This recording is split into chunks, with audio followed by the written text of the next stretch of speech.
Ma tahaks tutvustada mobiiliäppi, mida ma ise arendan, see on elektrikulu. Ja see võimaldab mul jälgida elektrikulutusi, kui palju ma olen kuus elektrit kulutanud ja mis see kuuarve summa võiks tulla. Ja nagu siin näha, siin on võimalik näha ka varasemaid kuid, aga praegu on siis augusti lõpp, 31. august ja viimased andmed on kella 2.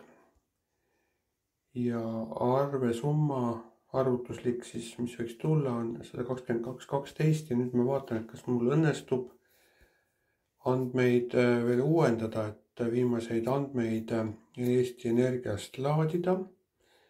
Ja kell on praegu 11, nii et ma proovin, kas ma saan kõige värskemad sealt kätte. Ja Eesti Energia kodulehelt siis siin nõuab sisse logimist, ma olen Smart ID-ga.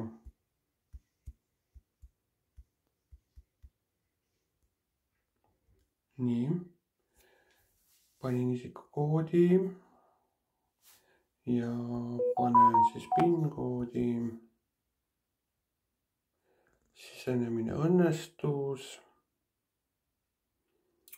Nii, see ongi minu tarbimiskoht siin ja ma tahan siis laadida jooksva kuu viimast andmed. Laen CSV, laadi uuesti alla ja ava. Ja nii, summa muutus ja siin on näha, et nüüd on siis kella 5 andmed ja summaks on 123,02. Ehk selliselt, kui ma värskendan neid andmeid, siis hoiangi silma peal, et milliseks mu kuu arve võiks tulla.